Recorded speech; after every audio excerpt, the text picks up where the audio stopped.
very little time, Fisher, over the last 2 years. Look at the difference. When he's on the field, his team is 27-1. When he's not, in games that Mahomes starts, he's 3-3. It's a reasonably big sample size by NFL standards. So let me start, Ryan Clark, with you. Like, you're looking to pick out reasons beyond the quarterbacks for how this game gets decided. Some things are not excuses, they're reasons. How big a factor is the absence of Fisher to you on Super Sunday? This is a big factor. This is a guy that was #1 overall pick. This is a dude that is talented, a linchpin to not only this offensive line, but this team. And he protects Patrick Mahomes in the place that all quarterbacks need to feel comfortable. And when you're going against JPP and Shaq Barrett, and you see the type of pressure that Todd Bowles likes to bring, this is extremely big missing piece for the Kansas City Chiefs. And Patrick Mahomes will have to account for that. Andy Reid, Eric Bieniemy also. So some things are going to have to change schematically, but also with Patrick Mahomes and his execution of drop back passes and play actions. This is going to be a factor in this game. But if any team can overcome it, it's the Kansas City Chiefs. Well, we'll get to what Mahomes has to do in a second with Dan, but let me come back to you specifically. You say they need to change things schematically. Give me one thing they need to change schematically, Ryan Clark, as a result of losing the tackle.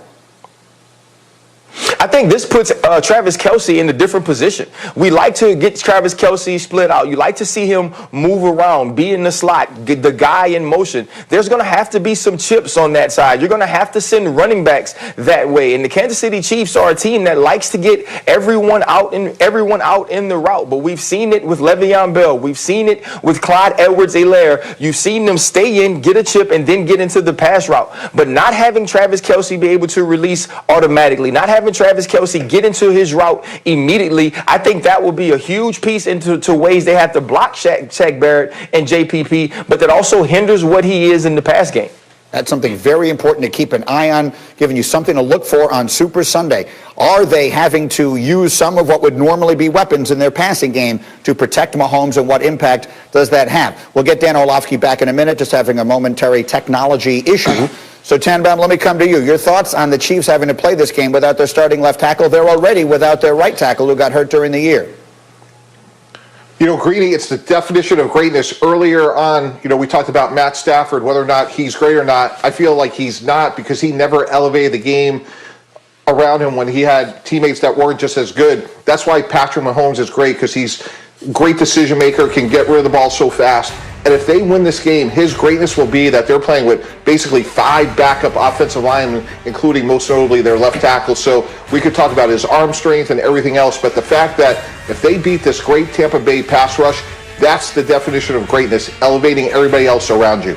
Yeah, I mean, you see that note on the screen there. He played every snap this season with Mahomes until he got hurt in that game against Buffalo. So I use this phrase a lot. Some things are excuses, and other things are reasons. It's not an excuse. If Kansas City struggles offensively in the Super Bowl, it won't be an excuse to say they're playing without their tackles. It'll be a reason. And with that Todd Bowles defense, it could be a major factor. We were also having a little fun as we work our way towards the Super Bowl. RC, no one had more fun than you did on Media Day. Once upon a time, I want everyone to just feast their eyes.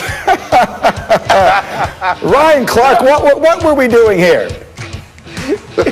They were going around with the Troy Polamalu wig at Media Day, and so I finally got to get the wig. And I was probably less Troy Polamalu, more Eddie Murphy, Vampire in Brooklyn, but I enjoyed it. Listen, I always wanted to be Troy. I always wanted to get an opportunity to blitz. I always wanted to be the guy that could be free, that could roam. And so for about 10 minutes, I was Troy P. I mean, a lot less attractive with that hair. I definitely didn't get any Head and Shoulders commercials, but it was fun. Also, too, though, I don't understand why people ever want hair like that, because all I kept doing was moving the hair out of my face because it was uncomfortable. That let me know why Troy, other than when he plays football, always wore a bun.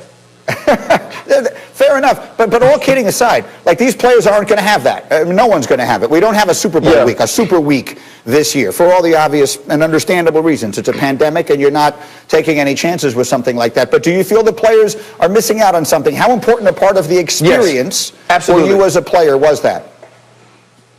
Absolutely, Greeny. My first Super Bowl, Super Bowl 43, when we won, it was after a great season with #1 overall defense, and I'm walking out to go sit down and to go do, media day, and someone grabs me and says, you're at such and such podium. And I remember sitting down, and the first thing I said was, I got a podium. And that was a huge deal to me. And maybe it was a huge deal to me because I was an undrafted free agent, because I was a guy that had been cut, because I was a dude that a lot of teams picked other people over. That signified a moment for me that on two of the greatest teams, or the two best teams in football, with however many podiums there were for people to do media day, I was good enough to get one. I was good enough to experience that. I had people who stood in front of me and thought that the things that I had to say mattered about what was going to happen on Sunday. And it's getting on the bus to head to that event. And I think the one thing that the events do for the Super Bowl is they count down the days, right? You're going to have media day, and then you're going to have the Wednesday practice. And then in Pittsburgh, we had a walkthrough that was actually started by my son. I would bring him every Saturday to the games, to the walkthrough. And then more people started to bring their kids, and he became the babysitter because I started really early. My kid was kind of older than everybody else's. And so on the last Saturday before the Super Bowl, Coach Tomlin got buses, and everybody was able to bring one or two family members to that walkthrough. And that became something that the Pittsburgh Steelers not only did that year, but we did it against the Green Bay Packers as well. It's a great story, and so much of this, look, the biggest event, the biggest opportunity, the lives of so many people, and we understand why these things can't happen this week. Players missing out, but they get a chance to play in the biggest game. The organization signed this guy to a $140 million contract. It was the biggest contract in the history of the sport at the time, and a year and a half later, he can't win with him. That is a reflection to at least some degree on the coach, Tannenbaum, isn't it? Absolutely. And again, when you make these transformational decisions as an organization, as a GM, you have your head coach, you have your owner, you say, hey, we're going to give this guy $100 million, Sean. You like him, right? We can win with him. Absolutely. New scheme. We feel great about it. Well, what happened? It's 18 months later, and you start John Wolford. Is that where we are? So what happens in a year and a half if Matt Stafford turns out to be good, but to Dan Orlovsky's point, maybe he's not as great as Dan is saying? Where are we going to be then? 8 first-round picks, 8 years without a first-round pick, Sean. So if we're doing this reluctantly, and you have to be held accountable to what you said 18 months ago, because $100 million impacts our inability to keep some of these other players. So we have to make sure that we can win with Stafford for the foreseeable future. I think that's right. I have other things. Dan Orlovsky, you look like you disagreed vehemently. Give me a quick second. Go.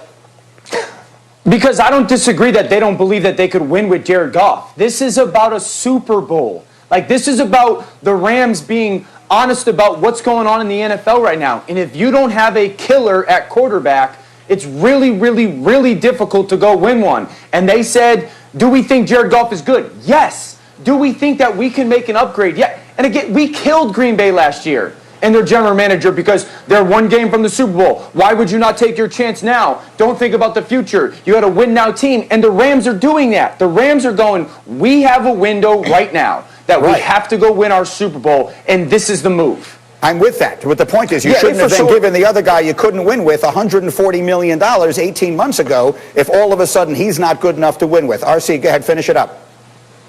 Listen, you got the number 1 and number 2 overall picks in Jared Goff and Carson Wentz. We had 2 organizations that made different decisions. The Philadelphia Eagles said, you know what, we're going to pick the quarterback. We're going to stick with that guy, and got rid of their coach. The Los Angeles Rams said that they're going with their coach. And so you bring in Matt Stafford. You feel like it's an upgrade. And like Dan said, you want to go from good to great. Well, they were really good. They were Super Bowl good. And if Matt Stafford is anything less than that in the next 2 years, that's an issue. That's a problem. And as much as I love Sean McVay, that comes back to him.